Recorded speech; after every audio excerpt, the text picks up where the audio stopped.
السلام عليكم ورحمة الله. الحمد لله رب العالمين. الصلاة والسلام على أشرف المرسلين وعلى آله وصحبه وسلم. إن الله مع الصابرين. തീർച്ചയായും അല്ലാഹു തആല ക്ഷമാലുക്കളോടൊപ്പമാണ്. അതുകൊണ്ട് നമുക്ക് സംഭവിച്ചിട്ടുള്ള എല്ലാ പ്രശ്നങ്ങളിലും എല്ലാ പ്രതിസന്ധികളിലും നാം കൈക്കൊള്ളുക. അങ്ങനെ നാം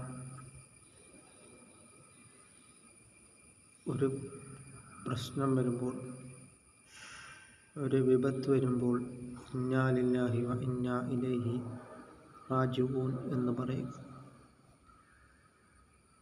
തീർച്ചയായും അള്ളാഹുവിന് വേണ്ടിയുള്ളതാണ്. അത് അള്ളാഹുവിലേക്ക് തന്നെയാണ് മടക്കമെന്ന് പറയുക. അങ്ങനെ നാം നല്ല ഒരു നന്ദിയുള്ള അടിമയായിട്ട് നാം തീരുകയും തഖ്വയുള്ള ഒരു അടിമയായിട്ട് നാം തീരുവാനും നാം ശ്രമിക്കും. നമുക്ക് സംഭവിച്ചിട്ടുള്ള വിപത്തിൻ്റെ പേരിൽ നാം ക്ഷമിക്കുകയും ഇബാദത്തുകൾ ചെയ്യുന്നതിനായി നാം ക്ഷമ കൈക്കൊള്ളുകയും ചെയ്യണം. ക്ഷമിച്ച് ഇബാദത്തുകൾ ചെയ്യുകയും ചെയ്യുക. അങ്ങനെ നാം അള്ളാഹുവിൻ്റെ പ്രീതിയിലായിട്ട് നാം ജീവിക്കുവാനും ശ്രമിക്കുക.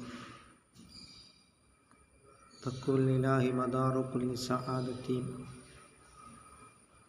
അള്ളാഹുവിനെ സൂക്ഷിച്ച് ജീവിക്കുക എന്നുള്ളത് എല്ലാ വിജയത്തിൻ്റെയും അടിസ്ഥാനമാണ് എന്നാണ് മഹാനായ സൈനുദ്ദീൻ മഖ്ദൂം റളിയല്ലാഹു അൻഹു അദ്കിയ എന്ന് പറയുന്നതായ ഗ്രന്ഥത്തിൽ പറഞ്ഞിട്ടുണ്ട്.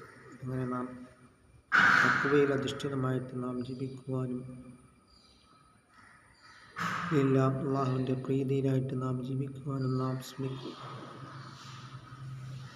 തഖ്വയിലായിട്ട് ജീവിക്കുവാനുള്ള മഹാസൗഭാഗ്യം അല്ലാഹു തആല നമുക്ക് നൽകുകയും ചെയ്യുമാറാകട്ടെ.